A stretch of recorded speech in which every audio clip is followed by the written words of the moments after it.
Tonight, we remember the century when civilization forgot itself, when reason served madness, and beauty hid the machinery of death. We trace the rise of a failed artist who conquered a continent, and the faith that turned humanity against its own reflection. This is not about monsters. It's about mirrors. About what we choose to see, and what we refuse to. Tonight, we step beyond history, and into the truth that never fades. The past does not sleep. It waits for us to forget.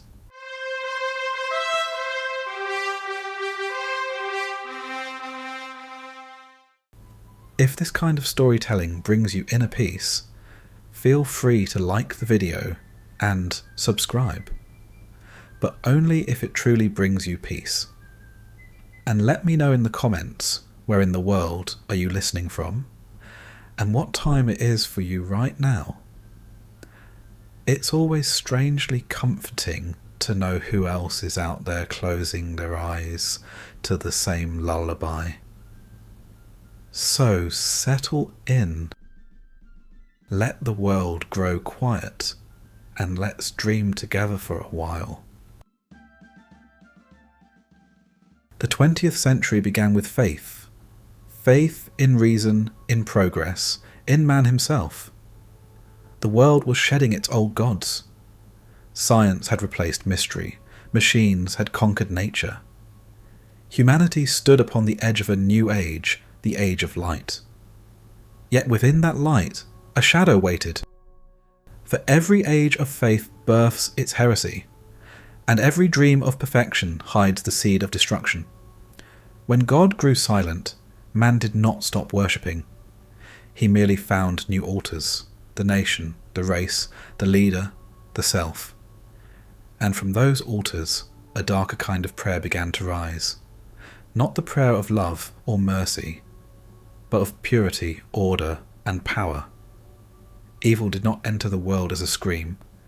It came as a whisper. The quiet promise that everything broken could be made whole again.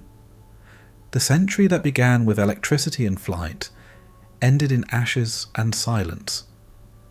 And at the centre of that silence stands a name that has come to define the abyss within man. Adolf Hitler. He was not born to power, nor to greatness. He was born into mediocrity. A failed artist, a forgotten soul wandering the ruins of a dying empire. But from that ruin, he drew his faith. From that humiliation, his purpose, and from that purpose, his myth. For he understood what few men ever grasp, that people do not follow truth, they follow meaning. He offered them not policy, but poetry. Not arguments, but visions. To a nation bleeding from defeat, he became both prophet and mirror. And so, a world that believed itself civilized began its descent into ritualized madness. This is not a story about one man.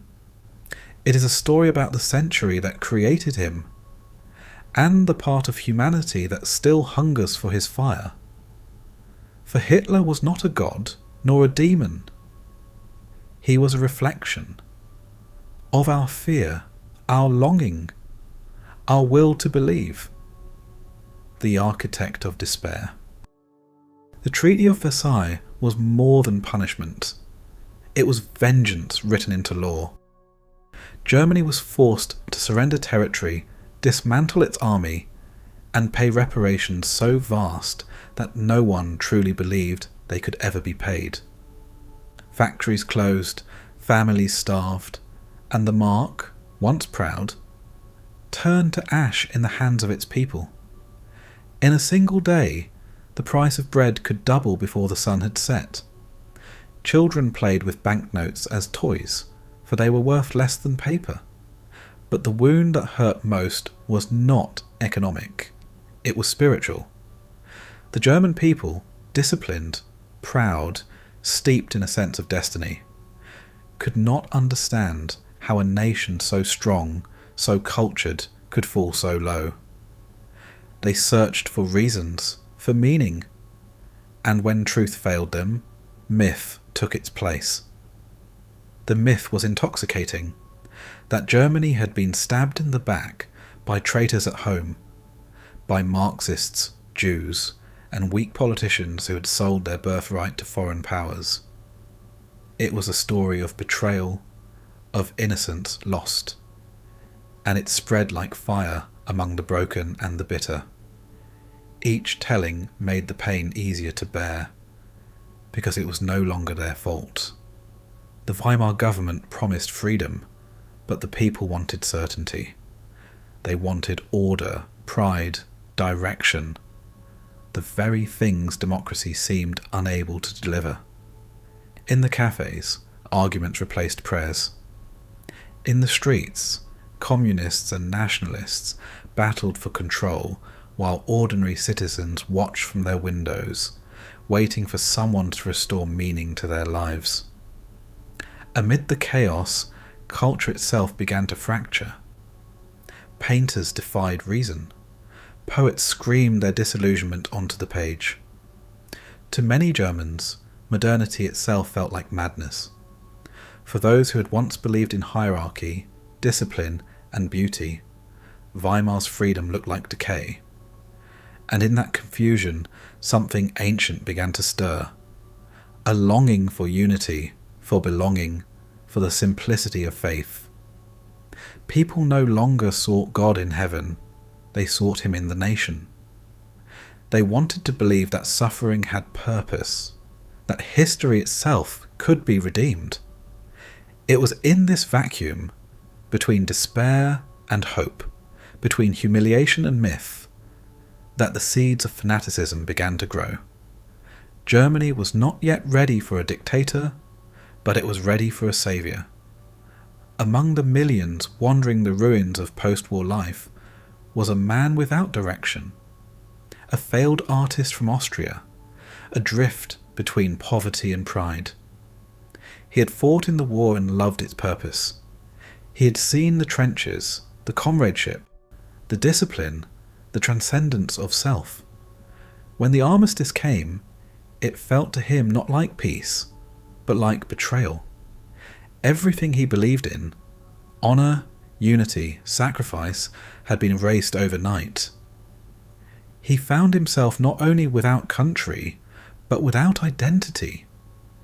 He listened in the beer halls and the barracks to men railing against the politicians, against the Jews, against the weakness of the Republic. And he learned something essential, that hatred could give people hope, that resentment could bind men together more tightly than love ever could. By 1919, Germany had become a theatre of desperation. Every ideology had its army, every city its uprising. In Munich alone, 3 governments rose and fell in a single year. Communists proclaimed utopias. Nationalists called for revenge. And amid the noise, democracy seemed like a dying whisper. In this confusion, the small and insignificant German Workers' Party began to meet in back rooms and taverns. Their speeches were angry, chaotic, half dream, half dogma, until one evening a new voice spoke among them. His words were harsh, clumsy, yet magnetic. The room grew quiet. Men who had come only to argue found themselves listening, drawn by a conviction they could not explain. That voice belonged to Adolf Hitler. He had found his audience, and the audience had found its prophet. He spoke not of policies, but of destiny, not of economics, but of redemption. He turned their pain into poetry, their defeat into revelation. And, for the first time, he saw what he had always desired: power through belief. The wounded nation had found a wound of its own, a man whose bitterness mirrored theirs, whose rage gave words to their silence. The artist had found his canvas, and his art would be the soul of a people. From the ruins of empire, from hunger, humiliation, and fear, the first outlines of a new mythology began to form. one that promised to make Germany great again, even if it had to burn the world to do so.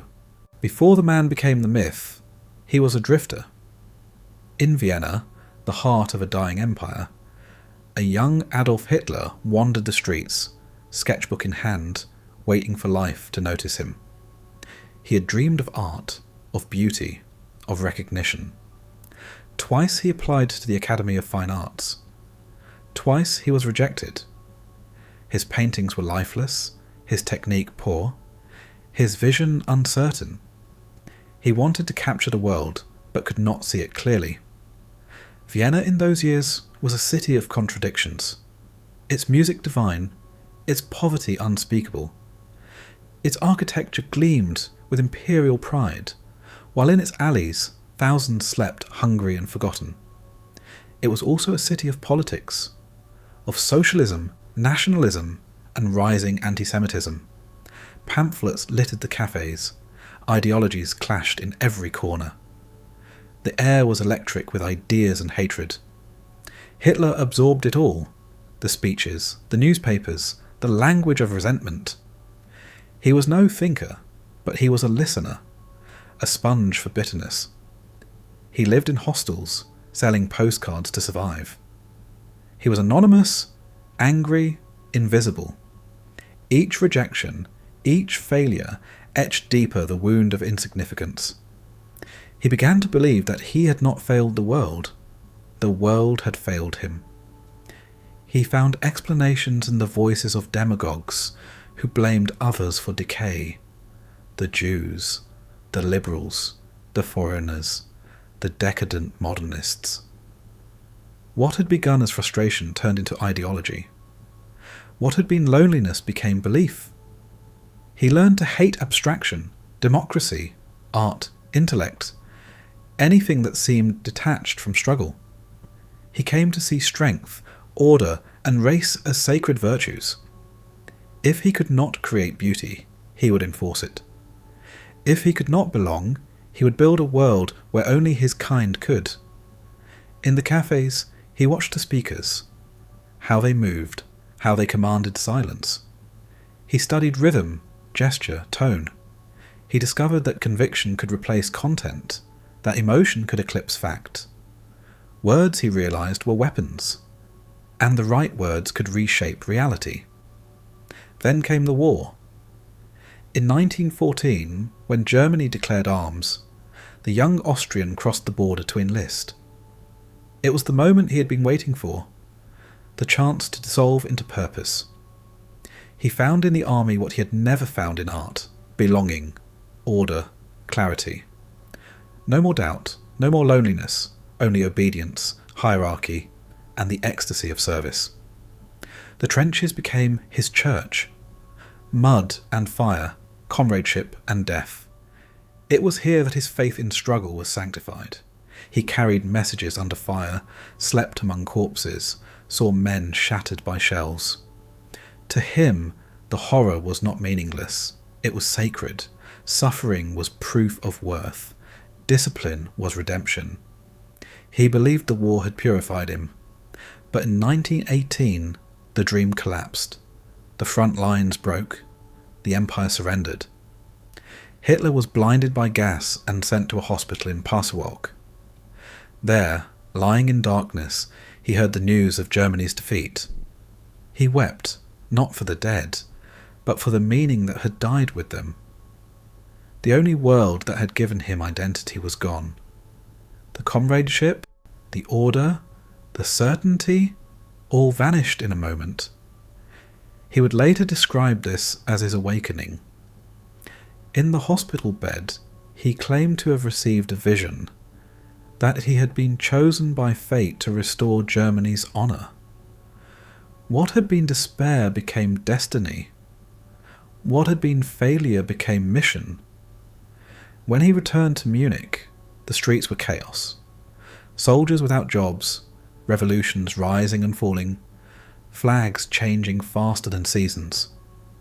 The monarchy was gone, communists ruled for a week, and starvation ruled the rest. The world had become unrecognisable, and for Hitler, that chaos was unbearable. He began to speak again, first in barracks, then in halls. Small crowds, small words, but a growing fire. He told them that Germany's defeat was not an end, but a beginning. That the nation was a living body poisoned by internal enemies. That he, a nameless soldier, an unknown man, had seen the truth in the trenches. And that truth was simple.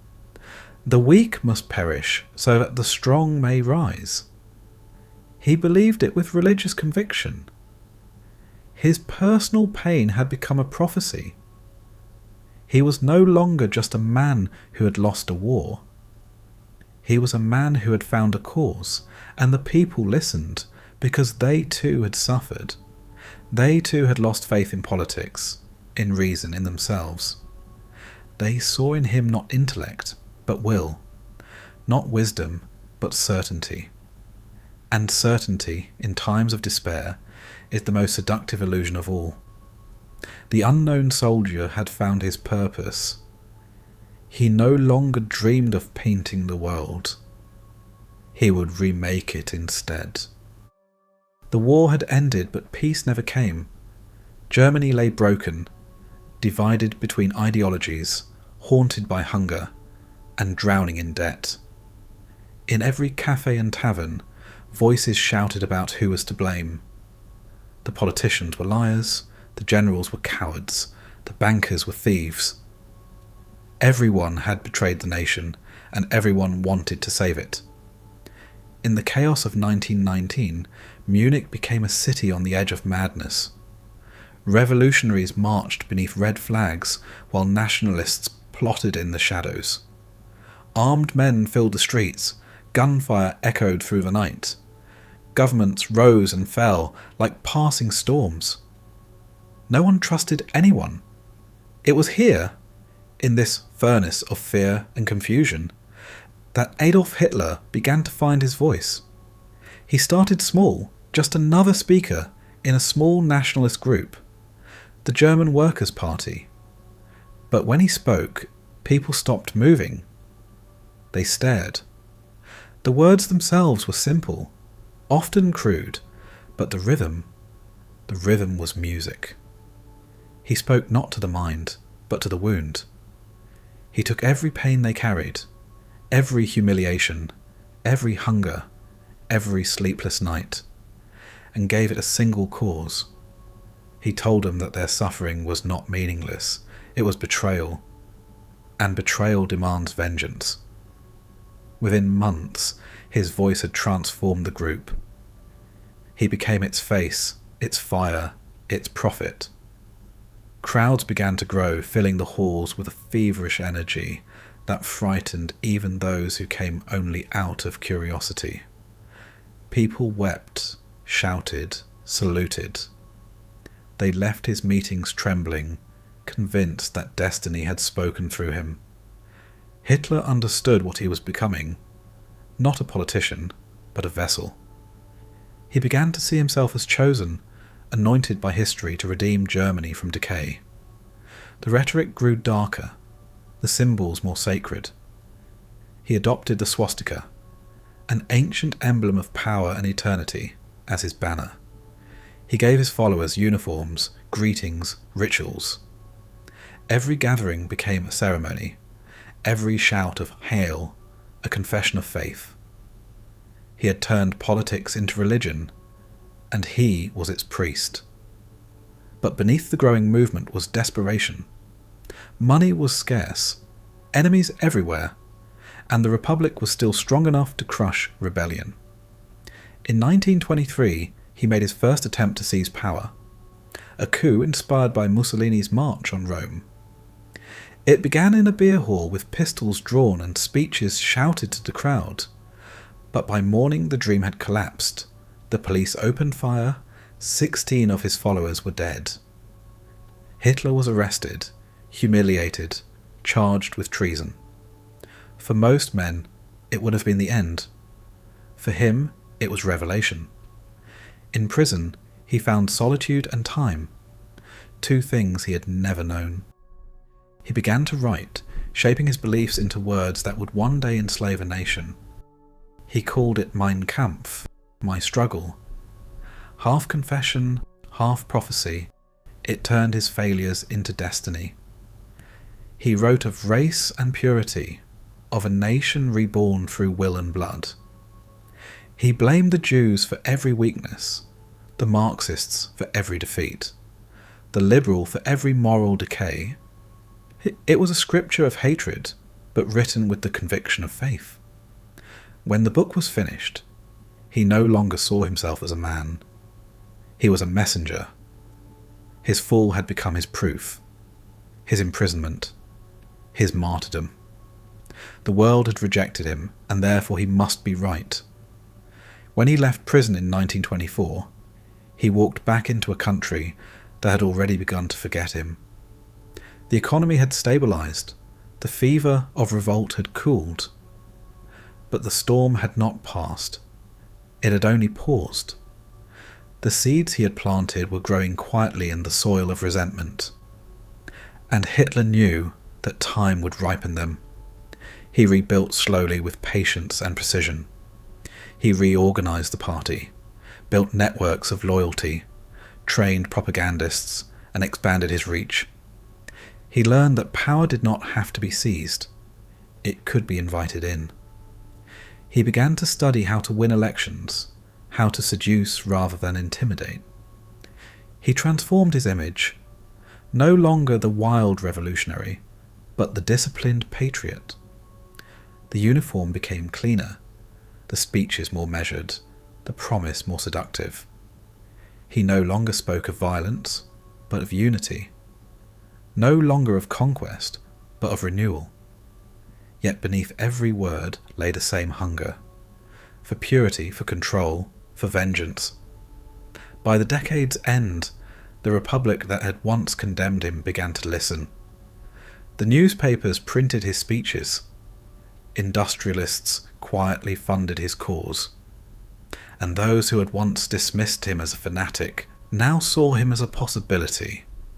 A man who could restore order where democracy had brought only chaos. What began in a tavern had become a movement. What began as anger had become ideology. The failed artist, the forgotten soldier, the prisoner, had become the voice of a nation waiting to be reborn. In the eyes of his followers, he was no longer human. He was history itself, the first fire of a darkness that would soon consume the world. The 1930s began like a slow awakening. The world that had once dismissed him now began to listen. Germany, weary of struggle and chaos, looked again to the man who had promised to make sense of their pain. To many, he seemed changed, calmer, controlled, a man of vision rather than vengeance. But beneath that discipline burned the same fire. He had learned to hide his fury behind conviction, to wrap hatred in the language of hope. The movement was no longer a rebellion. It was a revelation. The party that had once met in taverns now filled stadiums. The rallies were unlike anything Europe had seen. Thousands of flags, oceans of faces, voices shouting in perfect unison. The lights, the music, the precision, all of it designed to create a feeling beyond politics. This was not a meeting, it was a mass. Not persuasion, but worship. He preached of destiny, of purity, of renewal.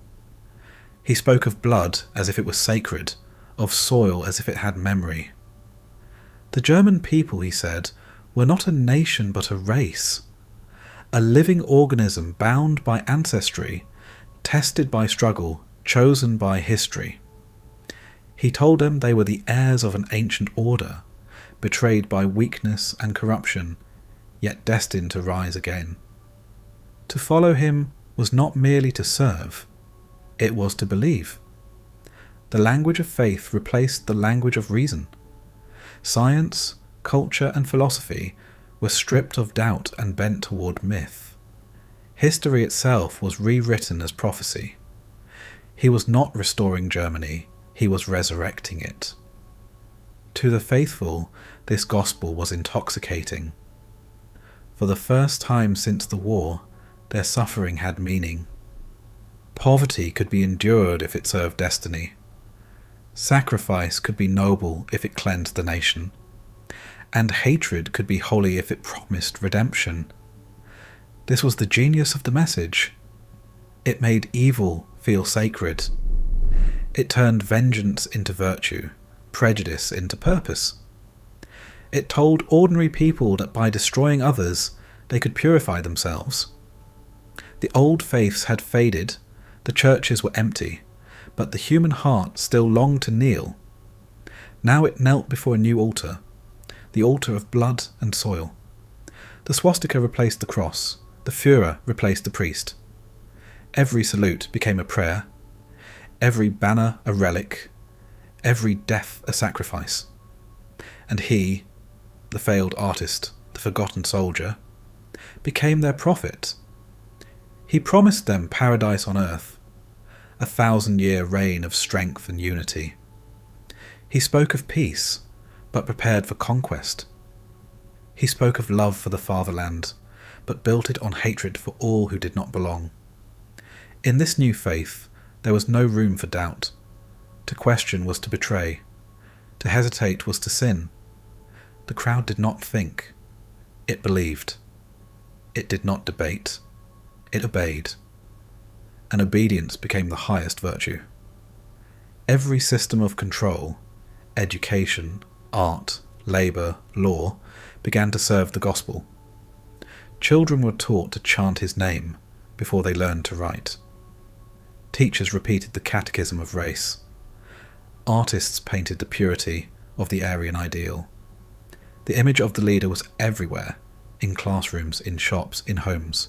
The silent watcher, who promised purpose and demanded faith. The nation was no longer a state, it was a body. Its people, its blood, its soil, its soul. And the man who had risen from the gutter now stood at its heart, the embodiment of its myth. He told them that Germany was eternal, that history itself had chosen them as instruments of renewal. And they believed. For belief is a hunger, and hunger will eat even poison if it looks like salvation. The movement no longer needed argument or evidence. It lived on ritual, on repetition, on rhythm. Truth had become whatever the leader declared. Morality had become whatever served the race. The people did not lose their faith. They only changed its object. And so, a nation that had once built cathedrals now built rallies. Where once they prayed to God, they now prayed to Germany. And in that prayer, the soul of a civilization began to vanish. He had promised them greatness, and they gave him their devotion. He had promised destiny, and they gave him their children. He had promised meaning, and for that they surrendered everything else. The prophet of the nation had found his congregation, and the gospel of blood and soil had begun to spread. Faith, once born, must be fed. And in the new Germany, belief became nourishment, a daily ritual of obedience, repetition, and belonging. The people had found their prophet, and now the prophet began to teach them how to worship. It began with symbols. The red flag, the black swastika, the white circle, the trinity of a new creed. It was simple enough to be eternal, powerful enough to consume thought. Everywhere it appeared, on buildings, on uniforms, on the smallest badges and the grandest banners, until it became inseparable from the idea of Germany itself. The rallies were their cathedrals. Tens of thousands gathered in the fields of Nuremberg, their torches flickering in the night like stars arranged into order. Music thundered, banners rippled, the air trembled with chant and drum. When the Führer appeared, the crowd rose like a single body. arms outstretched, mouths open, shouting one word again and again until language itself dissolved. It was not politics, it was possession. Propaganda was their gospel, broadcast not as argument, but as atmosphere.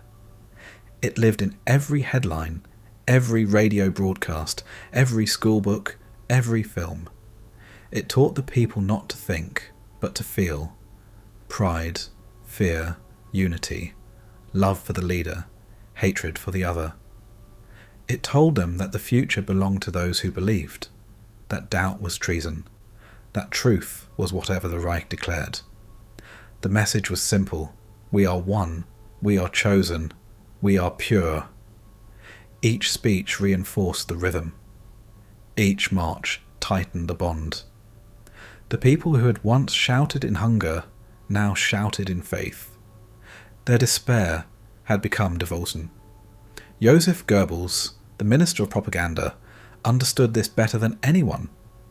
He knew that ideas alone do not move nations. Emotions do. He transformed communication into theatre. Every word, every pause, every silence was calculated. He used radio not as information but as intimacy. A voice whispering directly into millions of homes, binding them to a single consciousness.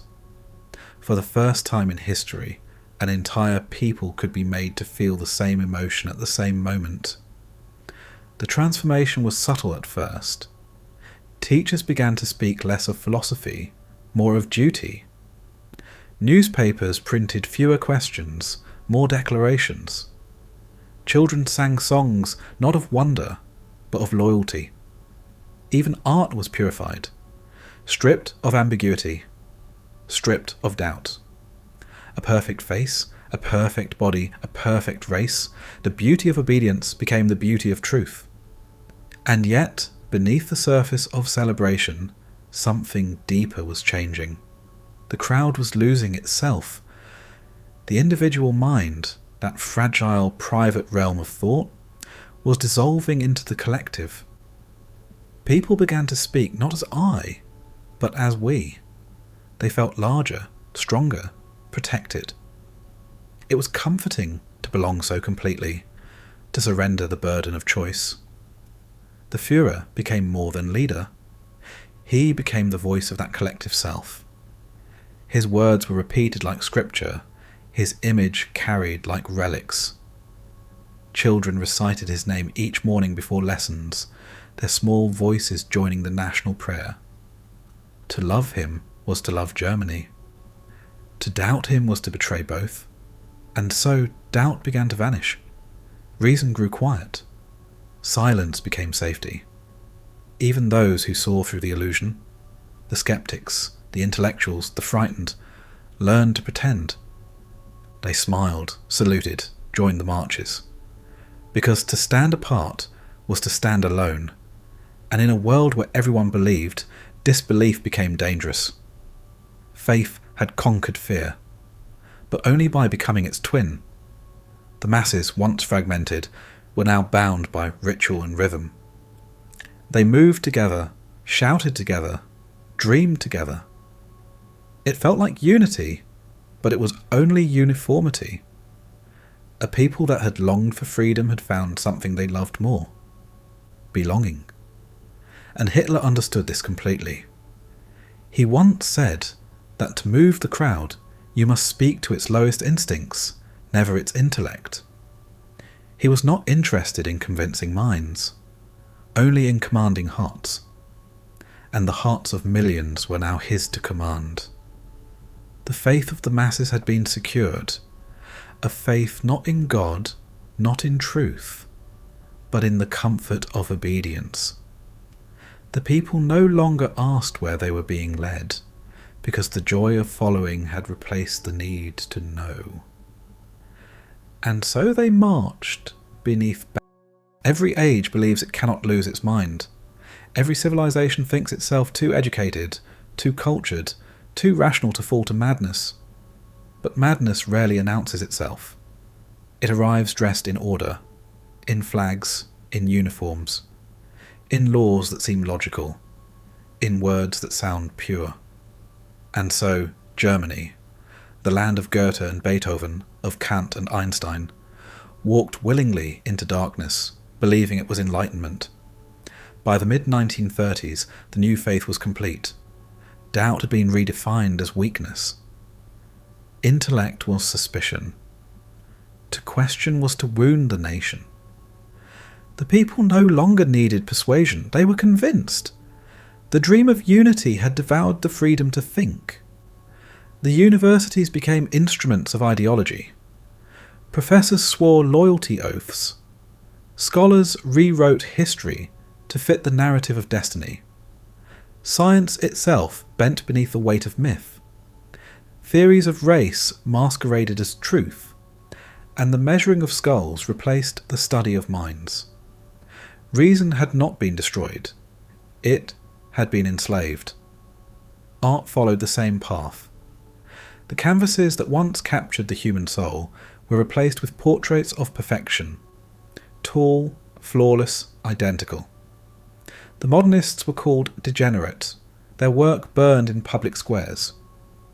The books of forbidden thought, Freud, Marx, Mann, turned to smoke under the open sky.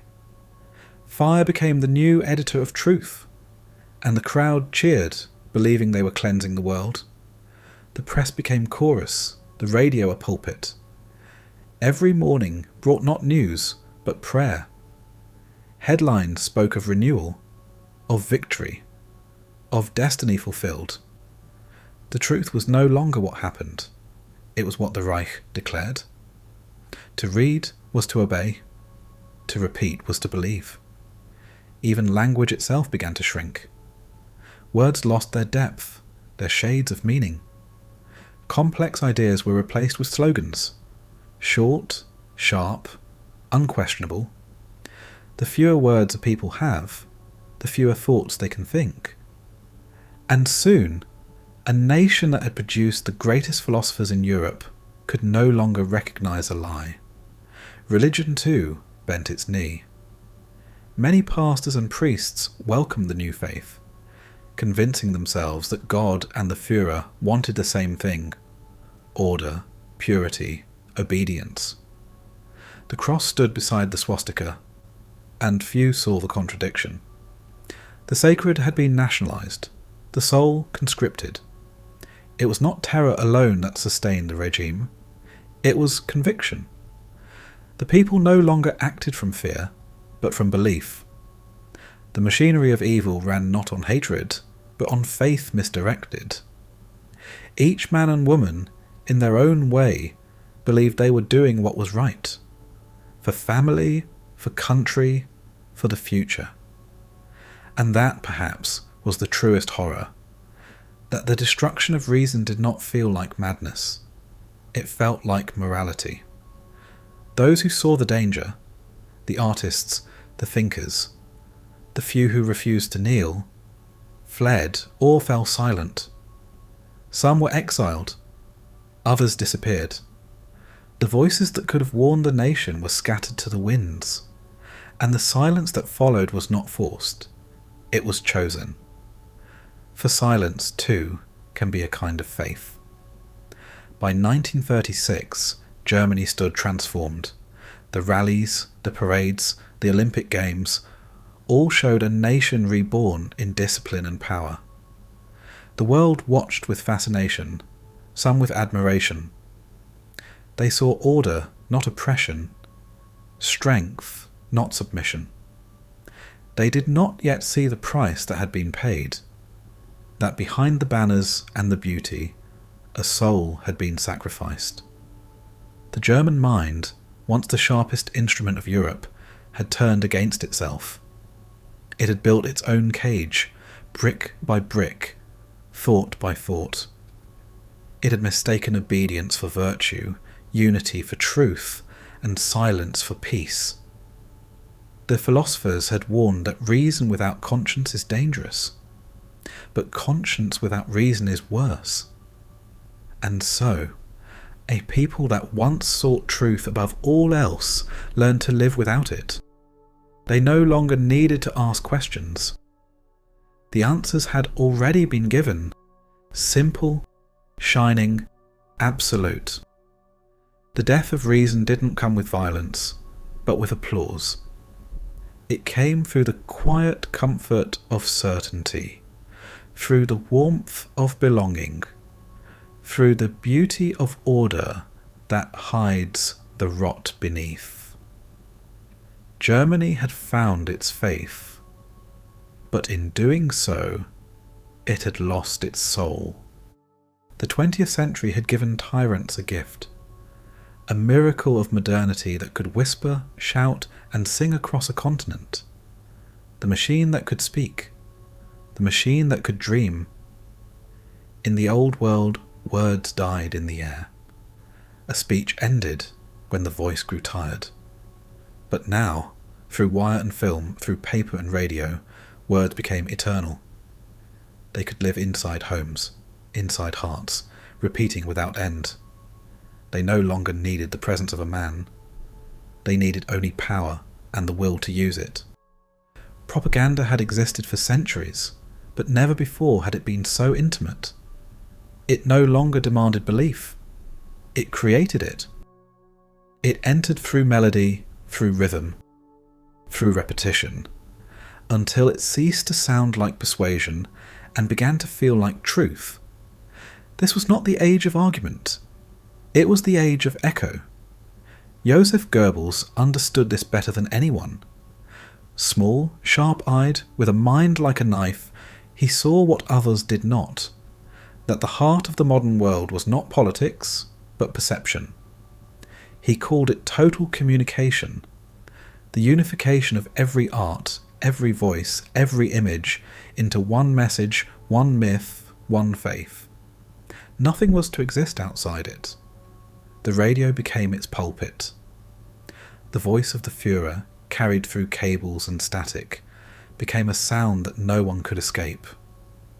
Cheap sets were sold by the millions, the people's receivers, designed not to listen broadly, but narrowly, tuned to a single truth. And each night, families gathered around them like worshippers before an altar. The living room became a chapel.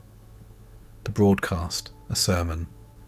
The pause before the speech, holy silence. Then came film, the new scripture of the modern age. Through light and shadow, through movement and sound, cinema became the language of emotion itself. Leni Riefenstahl's Triumph of the Will turned the Nuremberg rallies into visions of divine order. Columns of men stretching to infinity, banners rising like cathedrals, torches blazing beneath the night sky. The camera did not record reality. It invented it. It transformed politics into religion. It made obedience look like art, domination like beauty. Goebbels called cinema the most modern and marvellous instrument of mass influence. He understood its secret, that the eye is more obedient than the ear. Images bypass thought. They strike directly at the soul. And when emotion is perfect enough, reason becomes unnecessary. Every medium was absorbed. The newspapers, once plural and free, now spoke with one voice. They printed not news, but revelation. Victories real or imagined. Speeches written like scripture. Even children's books carried the new commandments: to love the leader, distrust the stranger, and serve the race. The bedtime story became the state, and still, the people believed they were thinking freely. That was the brilliance of the machine. It did not demand censorship. It made people volunteer it. They learned to filter their own thoughts, to shape their words before speaking, to say only what they already knew would be safe. The machine had moved from the air into the mind. Art too was conscripted. Every painting, every melody, every stage performance became a soldier. Beauty was defined by obedience. Music marched in time with ideology. Sculpture glorified the perfected body. Architecture reached upward like frozen propaganda. Even silence served the state. It proved that the message had sunk deep enough to no longer need words. And yet, Goebbels knew that terror and art must coexist. Fear alone exhausts. It must be renewed by fascination. So the machinery alternated between menace and magnificence. The promise of destiny, the threat of the enemy, the comfort of unity, the warning of chaos. Each broadcast, each film, each poster was a drumbeat in the same relentless rhythm. Believe, obey, belong. Soon the people no longer distinguished between reality and performance. The rallies were real, the films were real, the words, the marches, the songs, all real, because belief had made them so. And the voice that came through the speakers was no longer merely a man's. It was the echo of millions speaking to themselves. He had become their chorus, their reflection, their dream. The machine had fused them together, leader and led, command and submission, sound and silence, until they were one.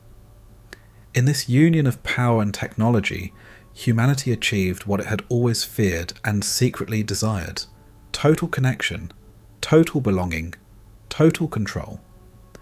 The printing press had once birthed revolutions. Now the radio birthed submission. The inventions meant to liberate the mind had enslaved it instead. And through all the noise, through the brass and drums, the speeches, the films, one message remained constant, whispering beneath it all: do not think, only feel, do not ask, only believe. Every empire begins by teaching its children what to remember and what to forget. When the Third Reich rose, it understood that lasting power does not come from fear alone. Fear keeps the body obedient. Faith keeps the soul. And faith must be taught young. The schools became the laboratories of belief.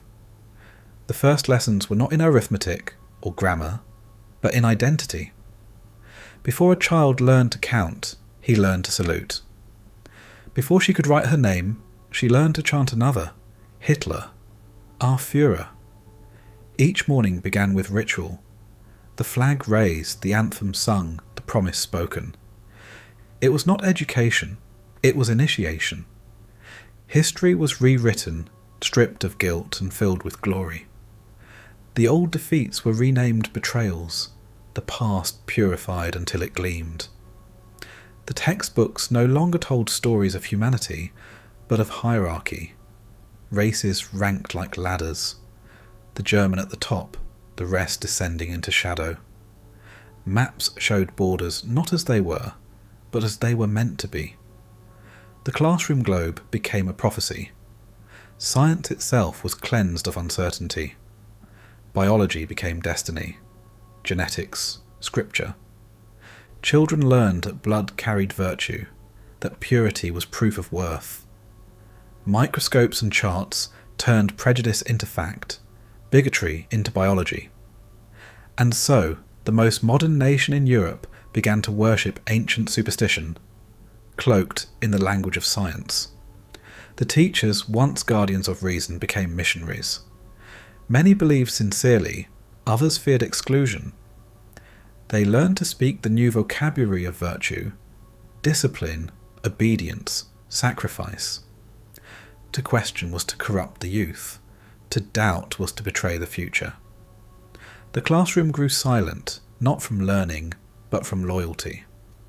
Outside the school walls, a second education waited. The Hitler Jugend, the Hitler Youth, became the nation's beating heart. It promised strength, adventure, belonging. It offered what every adolescent craves: purpose. Boys marched through forests with banners and drums, learning that freedom lay in discipline, that individuality was weakness, that the highest honour was obedience.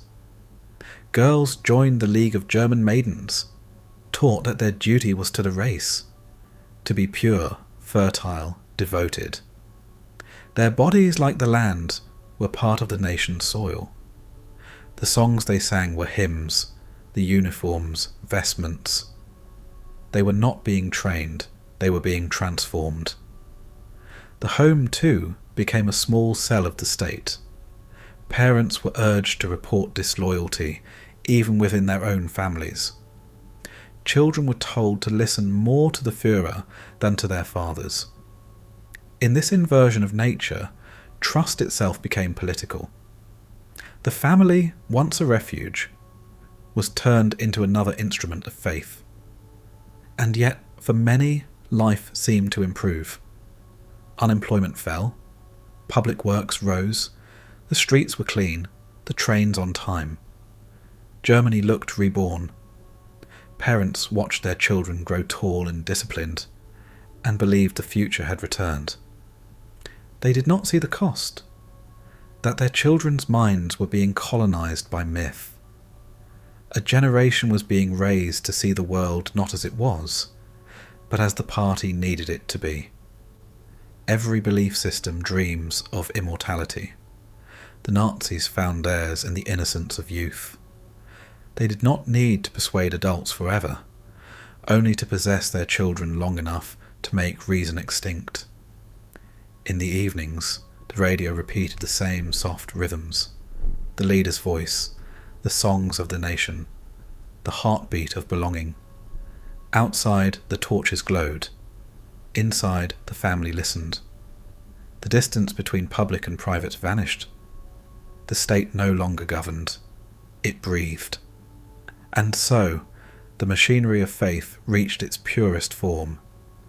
It no longer needed guns or prisons to enforce loyalty. It worked through lullabies and textbooks, through uniforms and holidays, through the small rituals of everyday life. It had turned morality into mechanism and innocence into ideology. The soul itself had been nationalized. The child no longer belonged to the family, nor even to God, but to an idea. An idea that promised purity, destiny, and greatness. An idea that would, in time, demand their blood. By the late 1930s, the transformation was complete. The youth who had once played with paper money in the ruins of the Depression now marched in perfect step, their faith absolute, their questions gone. The classroom had succeeded where the rifle could not. The conquest of conscience was complete. They called it education, but it was the education of obedience, the quiet shaping of millions of souls into one. There are moments in history when man forgets himself, when the boundaries of the self dissolve and the many become one. The Nazis called it unity. Psychologists call it mass psychology. But those who stood in the sea of torches and banners felt it as something closer to religion. The rallies were the empire's heartbeat, vast choreographed ceremonies where belief became visible. Each year, in Nuremberg, tens of thousands gathered in symmetrical ranks, each torch a star in a man-made cosmos, each voice another thread in the great woven hymn of obedience. The air trembled with drums and chants. The smell of smoke and sweat mingled with perfume and fear. Every sense was claimed, every thought erased. In that moment, no one was poor, no one was alone, no one was guilty. There was only belonging. The individual ceased to exist, absorbed into something larger, something holy. The crowd did not feel commanded. It felt chosen. When Hitler appeared, he did not have to speak immediately. His presence alone was enough to electrify the night. A wave moved through the people. Shouts, tears, salutes. He raised his hand, and the sound died like a prayer answered. He began slowly, his voice low, then rising with rhythm and rage. Each phrase built upon the last, until logic itself surrendered to the beat. They did not listen for meaning. They listened for emotion. They did not think. They felt. This was the triumph of the machinery of faith. All the lessons, the symbols, the songs, the schools had led to this. The creation of a people who could believe without question, obey without hesitation, and love without mercy. Hitler once said that when he spoke to a crowd, he felt like an instrument played by a higher force. In truth, he was the instrument, and the crowd was the musician. They played him as much as he played them. Their desire for unity, their need for order, their fear of freedom. These were the hands that guided his voice. He was their echo, their reflection, their dream made flesh. Sociologists would later describe this as collective ecstasy, the intoxication of losing oneself in the multitude. It is the oldest form of power. Every empire, every religion, every revolution has known it. It is the point where reason ends and ritual begins, where individuality becomes unbearable and the crowd offers relief, the warm, hypnotic relief of disappearing. In that moment, morality no longer matters. If everyone believes, then no one is responsible. If everyone acts, then no one is guilty. The voice that commands atrocity is not heard as cruelty, but as necessity, the will of the whole. And the will of the whole cannot be wrong. Goebbels understood this. He once said that propaganda must not aim to educate, but to unite the people in an emotional experience. The goal was not thought, but trance. The purpose was not truth, but transformation. And it worked. Men who would never have killed alone became instruments of slaughter when surrounded by song. Women who might have doubted became believers when standing beneath banners. Children who might have asked why stopped asking altogether. The god of the crowd had replaced the god of conscience. Every regime of terror depends on this conversion, from thinking to feeling, from feeling to following. It is not evil that sustains it, but ecstasy. Evil does not begin in cruelty. It begins in communion. By the late 1930s, the rallies had become annual pilgrimages. The faithful came not to hear, but to see, to stand within the architecture of unity. The vast parade grounds, the columns of light reaching into heaven, it was spectacle as theology. Even foreign visitors, sceptical at first, spoke of being overwhelmed. They saw not brutality, but beauty. Not tyranny, but transcendence. That was the genius of the performance. It made obedience feel divine. And when the music faded, when the torches dimmed, and the crowd dispersed into quiet streets, each person carried a fragment of the ecstasy home. It lingered in their minds like a song they could not forget. It made them long to return, not just to the rally, but to the feeling of being nothing and everything at once. That is the true power of the crowd. It does not enslave through chains, but through comfort. It promises freedom from the burden of thought, the pain of choice, the loneliness of self. And so, the machinery of faith reached its perfection. A nation that could worship its own reflection and call it destiny. Germany had not lost its soul by accident.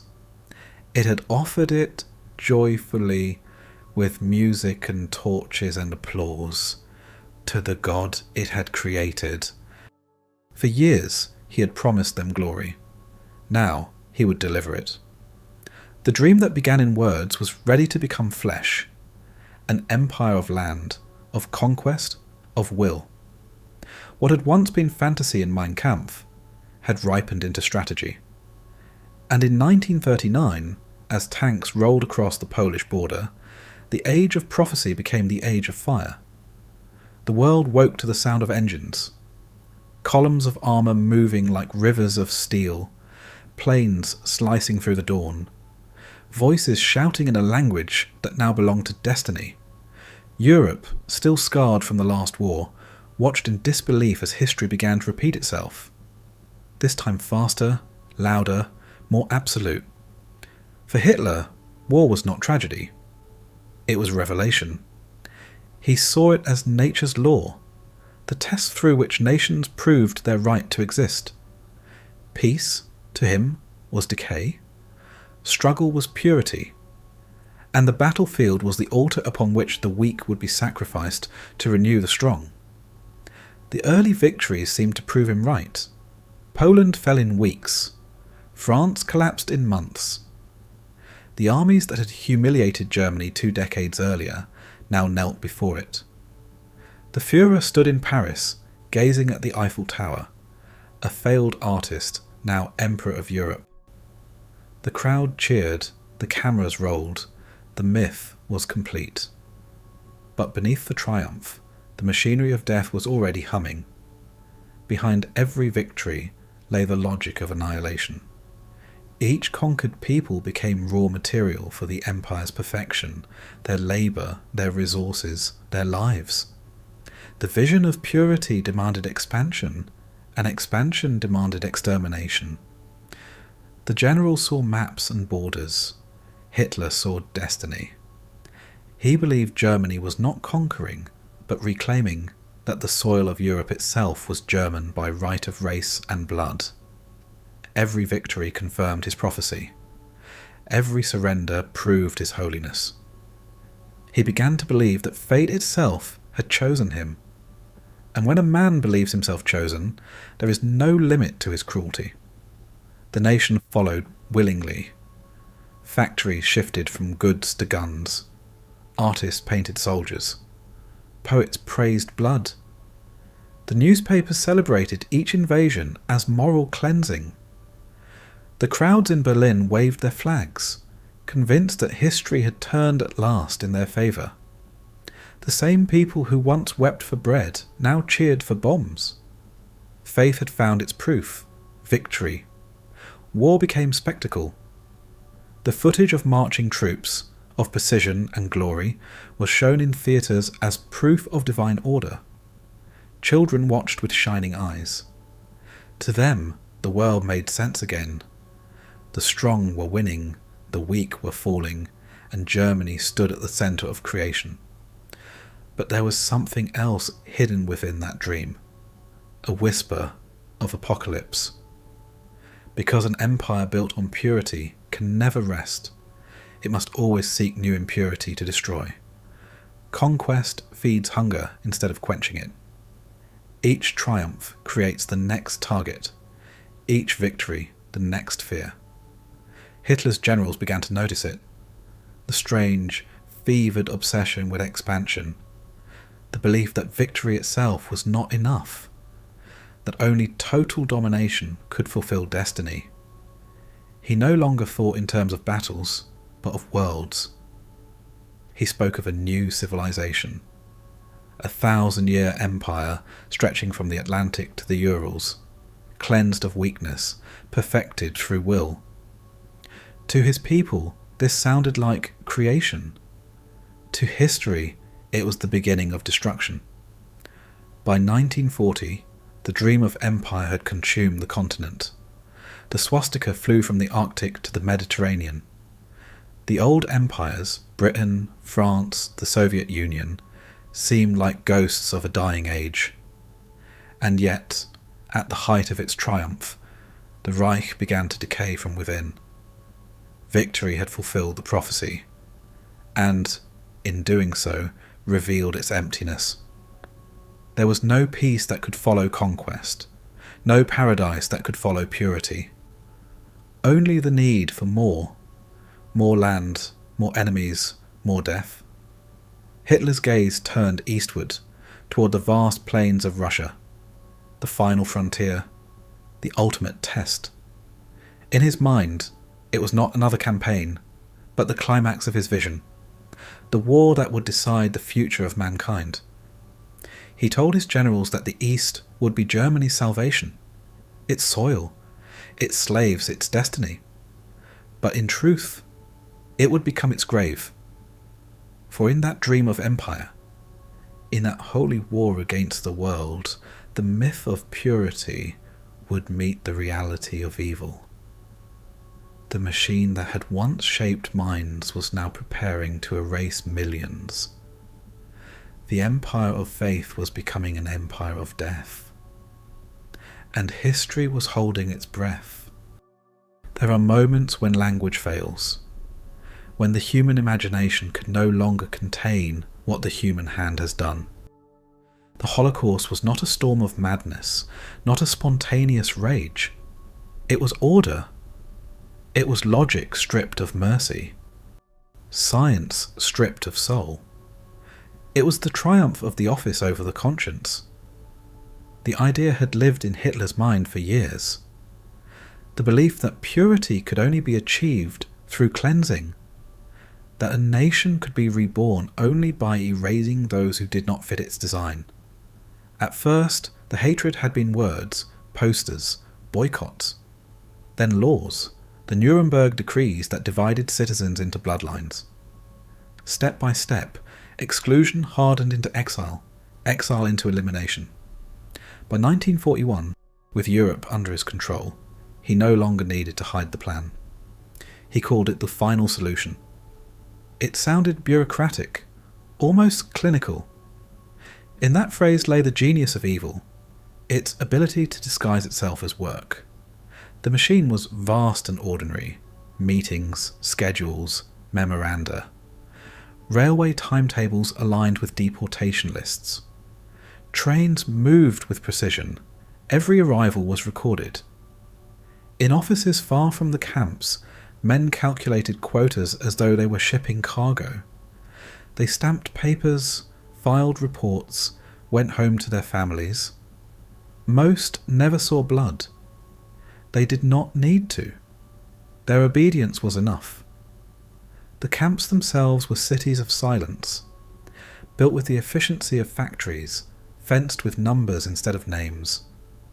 At the gates of Auschwitz, the lie stood carved in iron: Arbeit macht frei, work makes you free.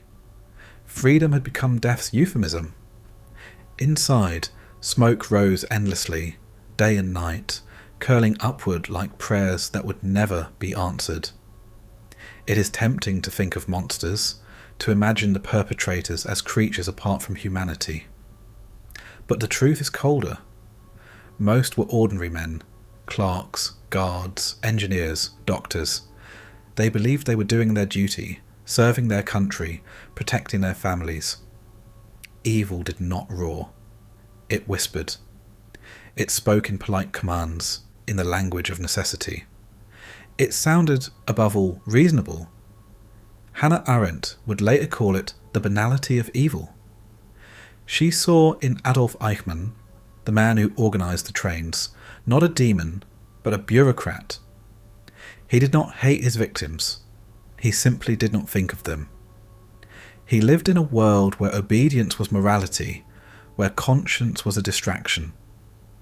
And in that world, horror became routine. The victims came from everywhere: Jews, Roma, the disabled, political prisoners, anyone deemed unfit for the perfect race. They were told they were being resettled, handed tickets, luggage tags, false hopes. Mothers carried children, men carried tools. They believed they were beginning again. At the platforms, the illusion ended. Guards shouted, dogs barked, the air filled with orders and fear. Those deemed useful were sent one way, the rest disappeared into the smoke. 6 million Jews. Millions more of others. Numbers so vast that they dull the mind. And yet each was a single heartbeat, a single life. Each had a face, a voice, a name now lost in the wind. The mind cannot hold them, and so the heart must. The camps were not hidden. Villages stood nearby. Trains passed daily. People smelled the burning, saw the ash fall like snow. Many pretended not to know. Some truly did not want to. Silence, too, can be collaboration. When truth becomes unbearable, denial becomes survival. By 1943, the system ran flawlessly. Even as the war began to turn against Germany, the killing accelerated, as if the collapse of the dream demanded more victims to sustain it. The Reich was dying, but its machinery lived on, grinding until there was nothing left to consume.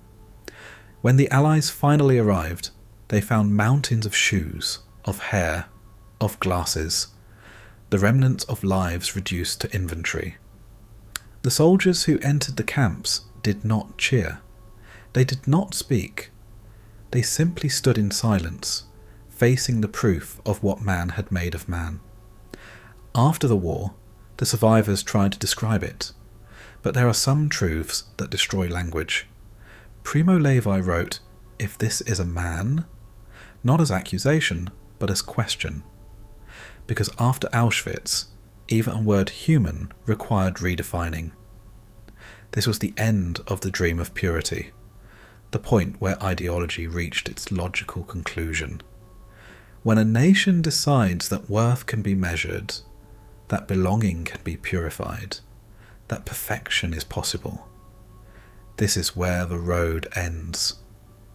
The final solution was not only the murder of millions, it was the death of moral imagination. It was the moment when progress became a weapon, when faith became arithmetic, when the modern world, proud of its science and order, discovered what those tools could truly do. And long after the fires went out, the question remained, not how it happened, but how easily. By 1941, the empire had reached its height, and from its height it began to fall. Victory had come too quickly, too easily. The map of Europe was painted in swastikas, its people bent beneath the weight of the Reich. Yet in the heart of triumph, something began to decay. Hitler's dream of empire had no borders, and men who believe in destiny are never satisfied with success. His gaze turned east. To him, Russia was not a nation but a concept. Chaos masquerading as civilization, the final obstacle between Germany and eternity. He called it a crusade against Bolshevism, a war for the future of mankind. But beneath the slogans lay an older hunger, the hunger of conquest, the intoxication of will. Operation Barbarossa began on a clear June morning. 3 million soldiers crossed the border, the largest invasion in history. The sun rose over endless plains, and for a brief, dazzling moment, it seemed that destiny itself had opened its gates. The armies advanced swiftly, towns fell, prisoners flooded westward. The propaganda spoke of victory, of divine justice marching east. But then came the winter, and with it, truth. The myth of invincibility froze in the snow. The tanks stalled, the soldiers starved, the dream of empire began to rot in the cold. For the first time, the machine faltered. And in the silence of retreat, a terrible realization crept into the heart of men, that the Führer was not infallible, that the destiny they worshipped could die like any other lie. Hitler could not accept it. He raged not against the enemy, but against reality itself. Each defeat was explained as betrayal, each retreat as weakness. He believed that time was conspiring against him, that history itself was disobeying his will. And so he declared war not only on nations, but on truth, on logic, on the limits of the possible. He would not yield to time, he would destroy it. The empire turned inward. Factories burned through the night, producing weapons faster than they could be used. The people were told to fight harder, to believe deeper, as if belief alone could reverse the seasons. Propaganda replaced news with prophecy, calling defeat strategic patience, and ruin sacrifice. The more the world collapsed, the louder the promises of victory became. But the walls were closing in. From the west came the Allies, from the east the Red Army, and above, the skies filled with fire. Cities once proud and shining became skeletons of brick and ash. The people who had cheered the rallies now hid in basements, listening to the same voice that had promised glory now demand their lives. And still he raged. In the bunker meetings, his speeches grew fevered, his eyes hollow. He spoke of miracle weapons, of faith stronger than steel, of a final reversal of fate. He no longer commanded an army. He commanded an illusion. Every empire ends twice, first in reality, then in belief. The Reich began to die in both. Its generals saw it, its soldiers felt it, but no one dared to speak. They fought on not for victory, but for the absence of choice. And still, in his mind, the war was holy. He believed that Germany's suffering was purification, that the destruction of the cities was divine trial, that if the nation burned, it would rise again from ash. His madness had completed its circle. The prophet had become his own god, the believer his own victim. By 1944, time had turned against him completely. Each sunrise brought defeat. Each night, retreat. The world he had sought to conquer was now closing like a fist around him. The dream of empire had revealed its true nature. Not creation, but consumption. It devoured everything: nations, faith, humanity, and finally itself. In the last months, as Berlin trembled under the roar of Soviet guns, Hitler still spoke of victory. He ordered children to the front, sent old men to die in the ruins of streets he had once promised to rebuild. He believed that death was preferable to defeat, that destruction was purification. The empire that had sworn to last 1,000 years was dying before its 12th. The war that had begun as a dream of destiny had become a suicide pact with time. And in the smoke and rubble of that dying world, the myth of purity met the truth of mortality. The god of the crowd had abandoned its prophet, and the architect of despair was left alone with his creation. A kingdom of ruins and silence where destiny once spoke. The war was no longer about nations. It was about a single man trying to hold back the clock. And time, as it always does, won. Berlin, 1945.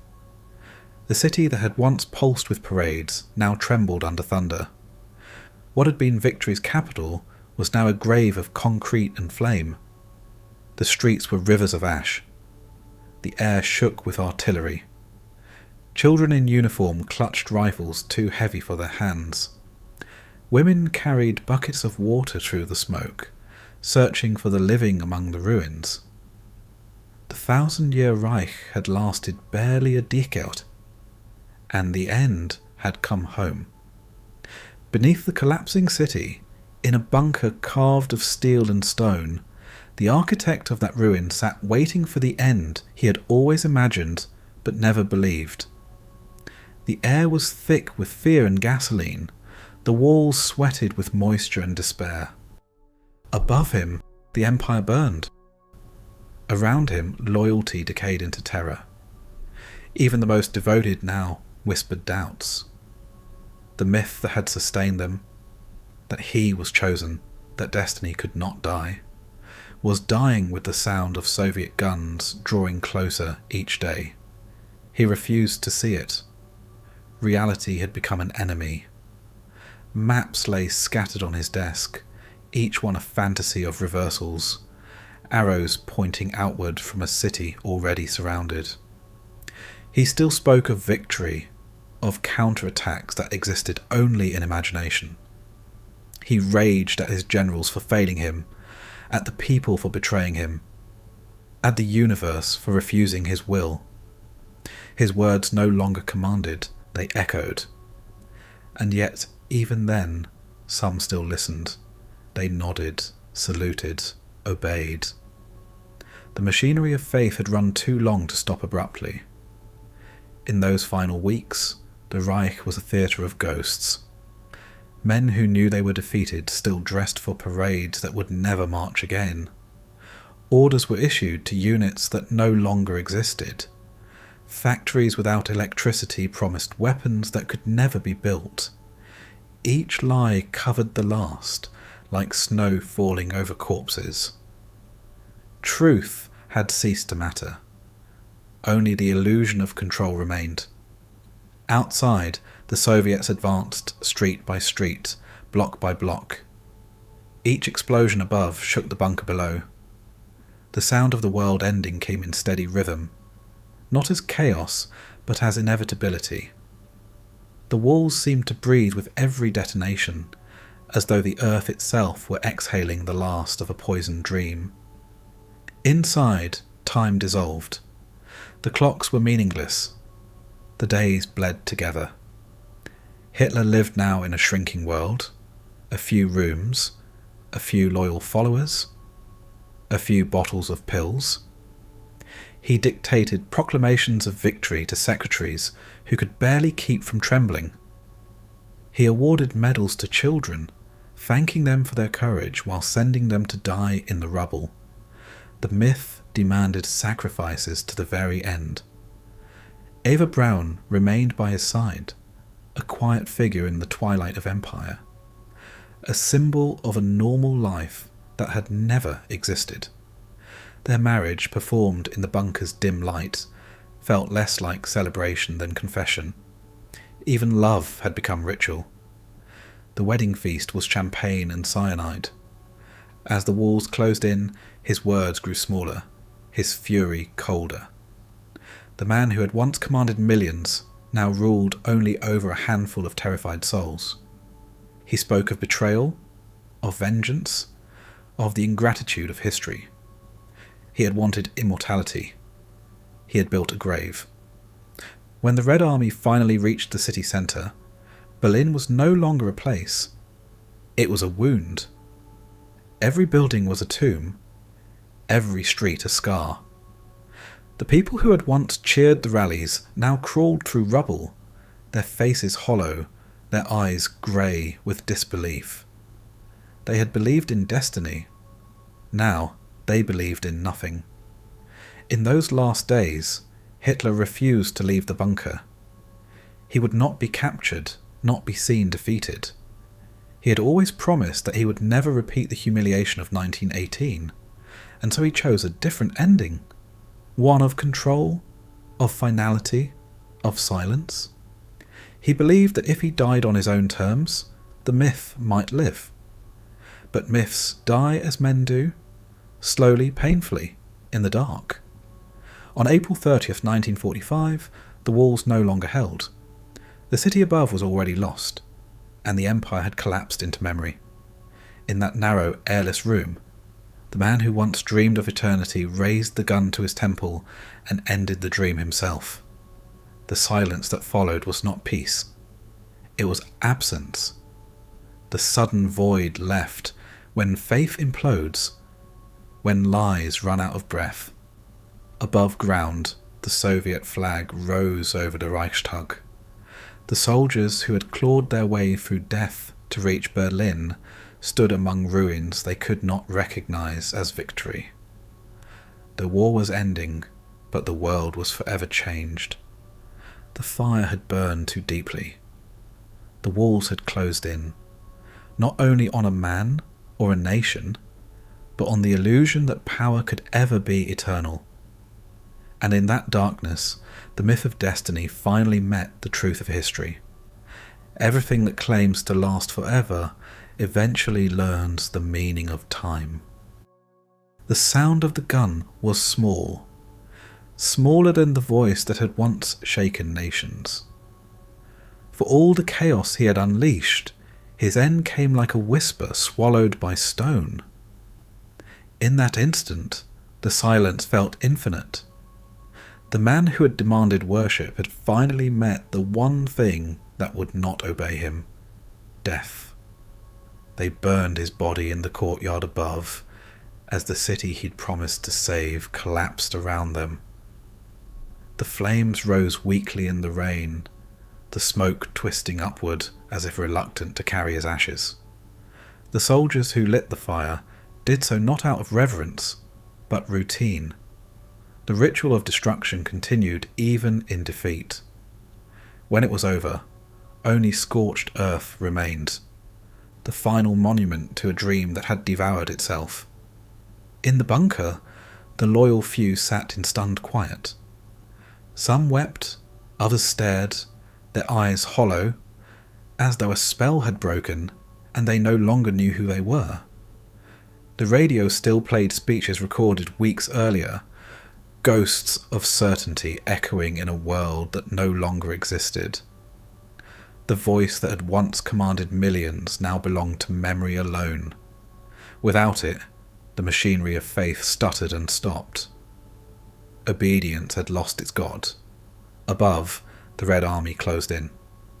Soviet soldiers entered the ruins street by street, their faces grim, their steps cautious, expecting resistance, but finding only silence. In basements, civilians emerged from hiding, eyes blinking against the light, half-starved, half alive. They looked upon the city that had been their empire, and saw nothing but dust. The propaganda had promised that Berlin would stand forever. It had fallen in days. The 1,000-year Reich had not even reached adolescence. History, which he believed he could command, had claimed him as another of its brief experiments. A warning written in fire and ruin. In London, in Moscow, in Washington, bells rang, crowds gathered. The news of Hitler's death rippled through the world like the end of an eclipse. For the victors, it was triumph. For the survivors, only exhaustion. No one celebrated long. The scale of what had happened was too vast for joy. The world had been pulled to the edge of extinction, and now stood blinking at its own reflection. In Germany, disbelief lingered. Some refused to accept that he was gone.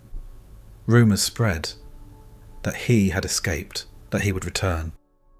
Even in defeat, the myth struggled to die. For years, he had been more than human.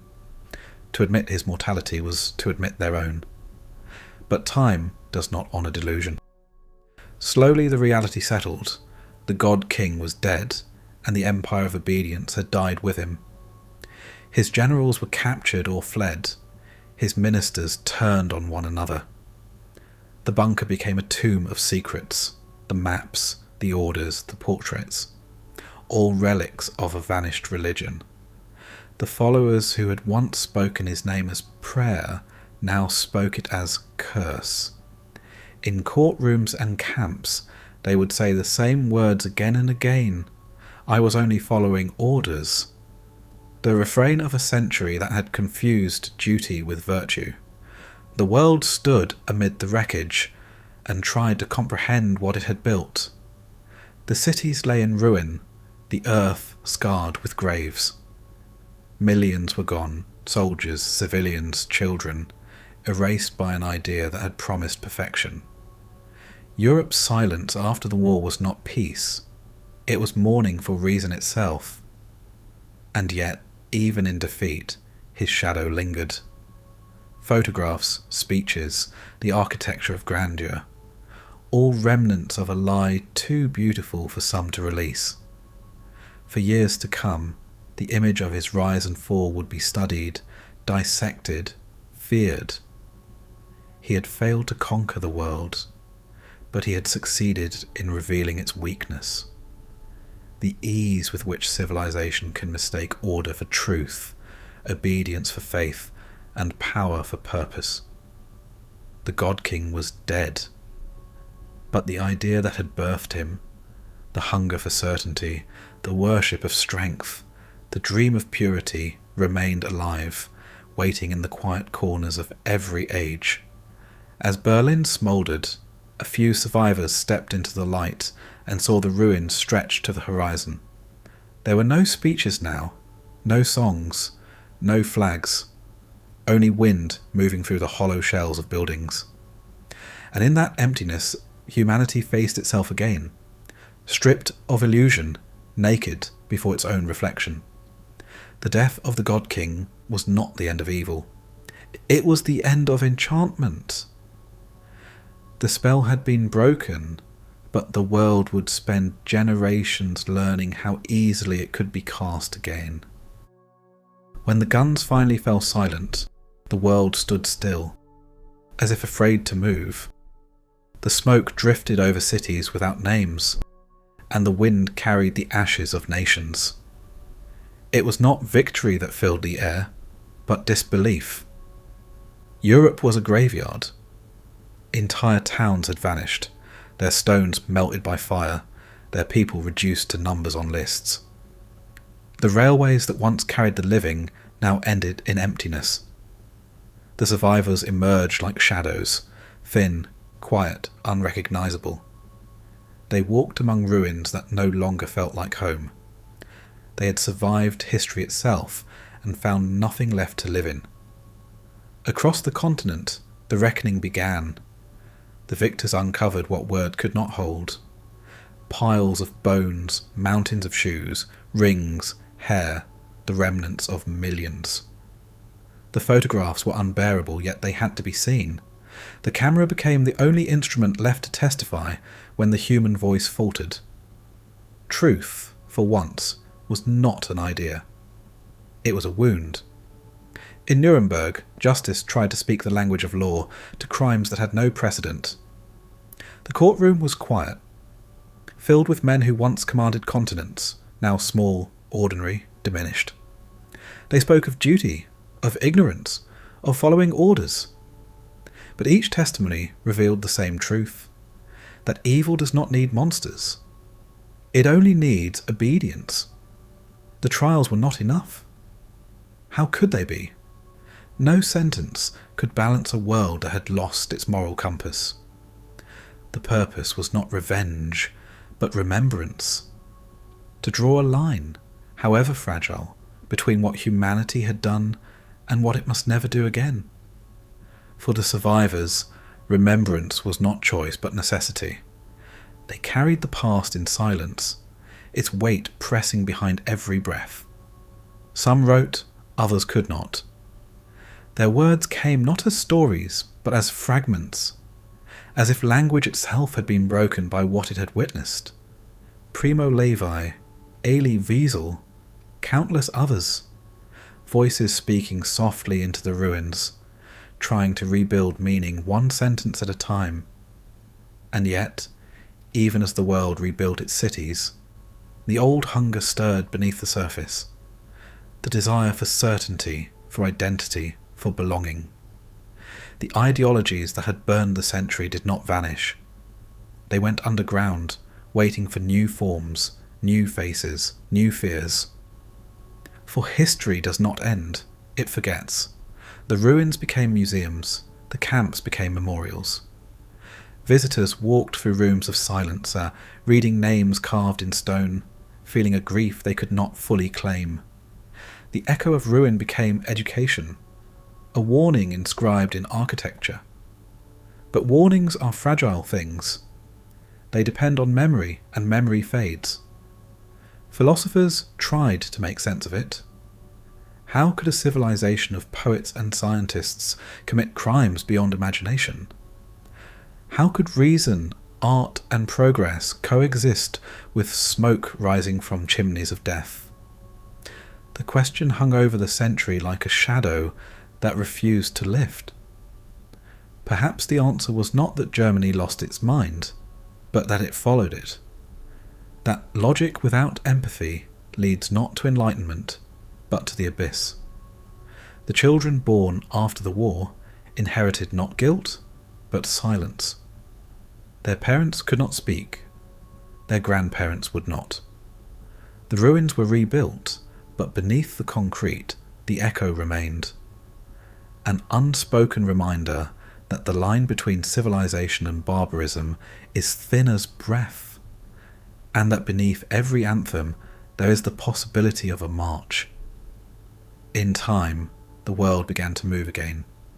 Nations rose from the rubble. science advanced, cities gleamed with glass and steel.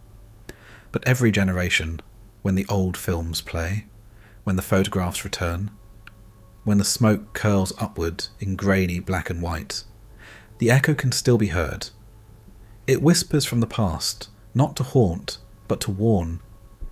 This is what happens when faith forgets compassion, when reason forgets conscience, when man forgets himself. History does not repeat, it remembers.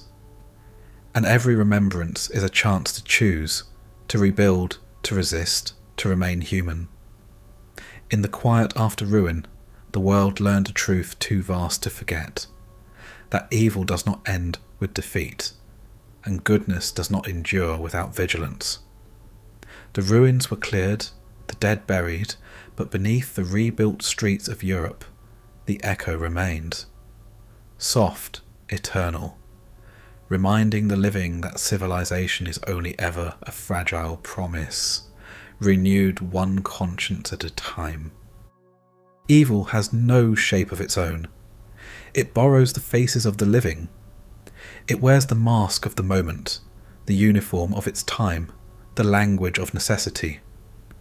It is never born as monstrosity. It arrives as conviction. We like to imagine it as something distant, a storm that descends, a darkness that belongs to others. But history whispers a different truth. Evil is never an intruder. It grows from within, from the same soil that nurtures our love, our loyalty, our faith. It begins not in hatred, but in hunger. The hunger for meaning, for belonging, for certainty in a world that trembles. When that hunger meets fear, and fear finds a voice that promises safety, the shape of evil begins to form. Not as chaos, but as order. Not as rebellion, but as obedience. It speaks softly at first, in the name of protection, of purity, of peace. And when enough people nod in agreement, it no longer needs to speak at all. It becomes the air. The story of Hitler is not the story of a monster alone, but of a multitude, a nation of minds seduced by clarity. The dream he offered was not madness, it was meaning. He promised to end confusion, to make the world simple again, to divide it into us and them, light and dark, pure and impure. That is the oldest temptation of all, the fantasy that goodness can be achieved by destroying what frightens us.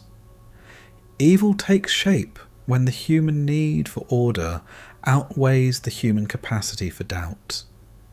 It thrives in the spaces where conscience grows quiet, where questioning feels disloyal and silence feels safe. It is not born in blood, but in the moment when we look away.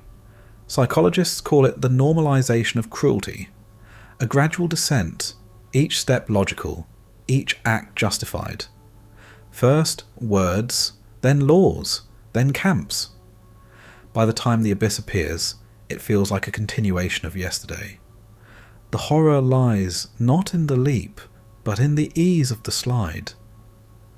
Hannah Arendt wrote of the banality of evil, the terrifying simplicity of men who commit atrocities without hatred, without joy, without thought. Evil, she said, is not always driven by demons, but by clocks, by citizens who confuse duty with virtue and efficiency with righteousness. The desk becomes the altar, the stamp, the prayer. The distance between pen and pain becomes infinite and invisible. Yet the essence of evil is not obedience alone. It is imagination inverted. The same gift that allows us to dream also allows us to dehumanize. We picture others as less than us. And once that image hardens, their suffering no longer feels real. Before any atrocity begins, language prepares the soil. Words become walls. The parasite, the enemy, the infidel, each phrase a small step away from empathy. And step by step, the mind builds a world where compassion feels like weakness and cruelty feels like strength. But evil does not win through cruelty alone. It wins through beauty, through architecture, through music, through vision. It dresses itself in aesthetics, the shining parades, the banners, the songs of unity. It seduces through symmetry. That is why people followed Hitler not only out of fear, but fascination. He made obedience look noble, submission feel sacred. The crowd did not kneel before tyranny, it knelt before meaning. And yet, even this meaning was hollow, a mirror reflecting only itself. The promise of purity is always a promise of erasure. To cleanse the world, one must destroy the world. The perfection he sought demanded that humanity disappear. Evil has no face because it wears ours. It is not a separate species, but a possibility within the species. It hides in the moral shortcuts we take, in the comfort of belonging, in the pride of righteousness. It does not announce itself. It adapts. Every age gives it new words, new uniforms, new excuses. The old flags burn, but the impulse that raised them remains. The shape of evil, then, is not monstrous but ordinary. It is the hand that signs the order, the voice that stays silent, the heart that convinces itself that someone else will resist. It lives not in the act itself, but in the permission. To study Hitler is not to stare into a different kind of man, but into the mirror of our own potential. He was not born from darkness. He was built by belief, by people who wanted to be good, to serve, to belong, and who, in doing so, surrendered their souls to simplicity. This is the most terrifying truth of all. Evil is not the opposite of humanity. It is a part of it, the shadow that grows when empathy sleeps. The question, then, is not whether it can happen again. It is how easily it can. For the shape of evil is always waiting, not in history, but in the quiet corners of the human heart, whispering the same old promise. Follow me, and I will make the world simple again. The war ended, but the machinery remained. Not the tanks or the camps. Those were dismantled. The deeper machine, the one built of words, fear, and belonging, survived. It didn't vanish, it adapted. Every age gives it new tools, new languages, new reasons. Evil does not die, it evolves. The world rebuilt itself upon ruins. Nations promised never again. Laws were written, declarations signed, memorials raised.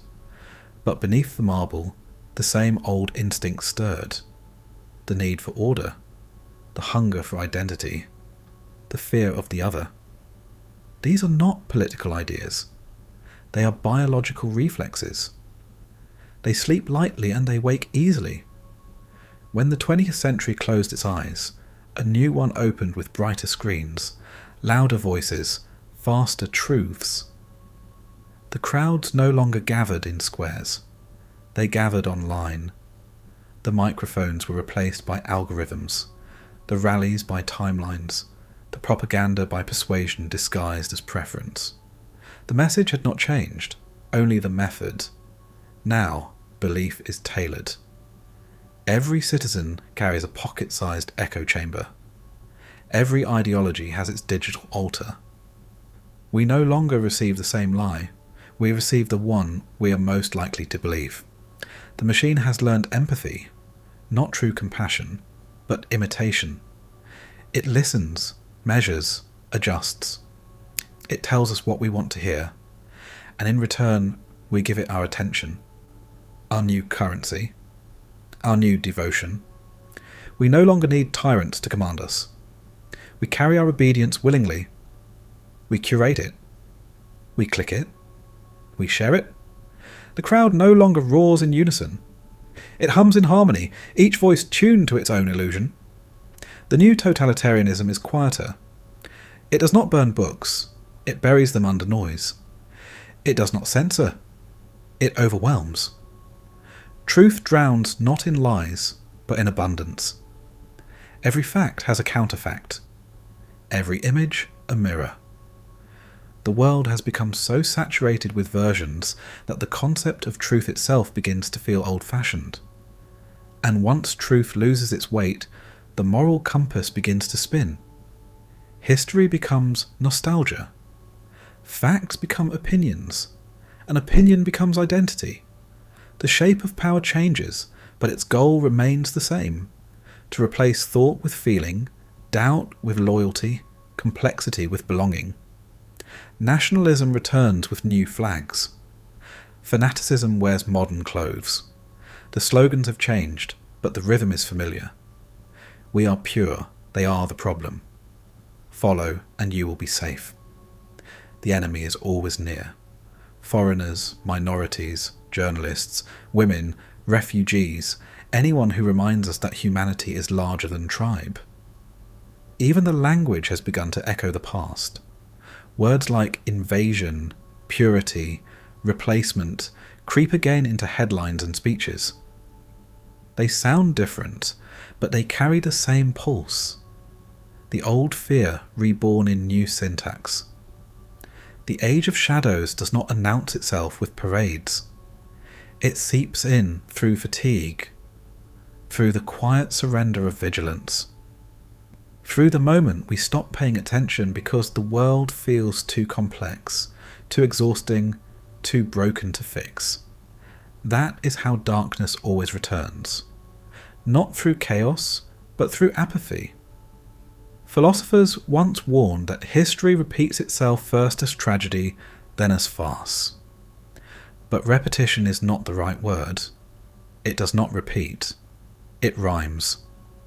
The melody changes, but the refrain is the same. Each generation rediscovers the temptation of certainty. Each generation flirts again with the dream of purity, the simplicity of us and them. We tell ourselves we are wiser now, that we have learned. And perhaps we have. But wisdom fades without practice. Memory alone is not protection. It must be tended like a flame, or else it becomes a photograph. A reminder without warmth. Today, the world stands again in tension. Truth is doubted. Institutions are brittle. Faith fracture. Nations retreat into fear. The same energies that built cathedrals and toppled them still flow beneath our screens and cities. The same hunger for meaning, for belonging, for certainty beats quietly beneath the noise. And that is why history still matters. Not because it repeats, but because it remembers. Every age believes itself immune to darkness. And every age learns it is not. The age of shadows is not ahead. It is now.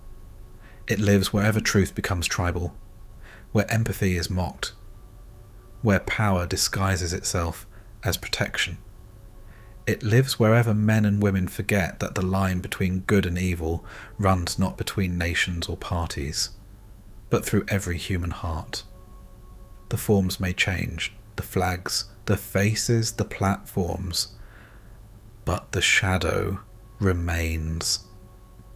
And it waits, as it always has, for the moment when comfort is chosen over conscience, and fear again becomes faith. History does not end. It pauses, it disguises itself, and then it speaks again, in new languages, new flags, new faiths. The faces change, but the eyes remain the same. Every age believes it has outgrown its demons, and every age discovers they were only sleeping. The story of Hitler is not an exception. It is a reflection. He was not a monster born outside humanity. He was what humanity becomes when it stops looking inward, when it replaces doubt with devotion, and conscience with command. He was the mirror held up to a civilization that mistook power for progress, obedience for virtue, and unity for truth. His name has become shorthand for evil, a convenient boundary we draw to separate ourselves from what he was. But the line is not that clean. He did not invent cruelty, nor hatred, nor ambition. He simply arranged them, like an artist working with familiar colours. The canvas was a wounded nation, the brush a voice that promised meaning, and the audience, eager to believe again, mistook darkness for dawn. It would be easier if he were incomprehensible, if he were something other than human. But that is the final cruelty. He was not. He was ordinary in his fears, petty in his pride, fragile in his belief that destiny could erase his failures. The millions who followed him were not possessed. They were persuaded. The difference is small and terrifying. Every generation thinks it can recognize evil when it comes, but it rarely comes as a tyrant. It comes as a neighbour, a teacher, a crowd. It comes as the desire to belong, to be part of something larger than oneself. It comes smiling, speaking of unity, purity, safety, pride. It asks not for cruelty, only for silence. And silence, repeated enough times, becomes permission. We look back on that century and tell ourselves, this was the lesson. We have learned. But learning is not enough. Memory fades. Comfort returns. The same forces that once built the empire of death still move beneath the skin of the world. The longing for certainty, the fear of difference, the worship of identity. History warns not with prophecy, but with pattern. Every time we divide the world into us and them, we reopen the old wound. Every time we trade truth for belonging, the echo stirs. Every time we mistake loudness for strength, and strength for righteousness, we hear his voice again. Not in words, but in rhythm. The same rhythm that once shook the world. The endless warning is not about one man or one nation. It is about what lies within us all, the capacity to believe without question, to obey without thought, to follow without seeing where the road leads. That road has many names, but it always ends the same way, in silence, in ash, in regret. And yet, the story of Hitler is not only a record of darkness, it is also the measure of light that survived it. The voices that refused to bow, the hands that hid the hunted, the thinkers who rebuilt philosophy from the ruins of reason, the survivors who spoke when silence would have been easier. They remind us that conscience is not inherited, it is chosen again and again, in every age, in every act. Evil is not inevitable, it is invited, and it can be uninvited. Whenever empathy outweighs fear, whenever truth is spoken despite danger, whenever we remember that the smallest act of kindness is stronger than the grandest lie. The past cannot be undone, but it can be understood. And understanding is the only memorial that lasts. Not marble, not museums, but awareness, living, breathing, vigilant. Because the history of Hitler is not a story about Germany. It is a story about humanity. About what we are capable of. And what we must never become. The warning is endless because the temptation is endless. And so the task remains to look into the mirror of history and this time not look away. The ruins are gone now, the city is rebuilt, the monuments cleaned. Children play in the streets where once the world ended. The past has become landscape. But beneath the stone and silence, something still breathes. An echo, a warning, a memory that refuses to die. History does not stay buried. It moves beneath us like an old river, shaping the ground we walk on. Sometimes it whispers. Sometimes it waits. And sometimes, when we grow too certain, too proud, too forgetful, it speaks again. We like to think we have escaped it. that the century of smoke and flags was a fever now broken. But evil does not vanish. It adapts. It finds new flags, new gods, new slogans. It hides not in shadows, but in mirrors. In every age, in every crowd that chants, in every voice that promises purity, in every silence that mistakes safety for peace, it lives. The story of Hitler is not the story of one man's madness. It is the story of how easily the world can be persuaded to kneel, how progress can turn to pride and pride to ruin. It is the story of how belief, without doubt, without mercy, without love, becomes a weapon sharper than any blade. But this story is also a testament that even in the deepest night, some lights do not go out. In the ghettos, in the camps, in the shadows of resistance, humanity endured, in a whispered prayer, a stolen loaf, a poem written on scraps of paper. Even when the world seemed to forget itself, someone, somewhere, remembered. That is how the world survived. We are their inheritors. Their memory lives not in stone, but in choice, in the simple act of saying no when the crowd shouts yes, in the decision to think when it is easier to follow, in the courage to see a human being where others see an enemy. The future does not belong to the loud or the pure. It belongs to these who remember, who carry the quiet knowledge that civilization is not a monument, but a fragile heartbeat, renewed with every act of conscience. The century of blood has ended, but the mirror remains. And in that mirror, we see not monsters, but ourselves, our longing, our fear, our infinite capacity for creation and destruction. The past does not ask for guilt.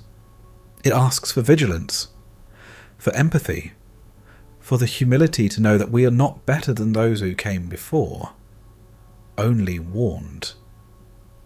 So when you hear the speeches, when you see the flags, when you feel the pull of belonging that demands you forget compassion, remember what was done in the name of purity. Remember what burned in the name of faith. Remember so it need not happen again.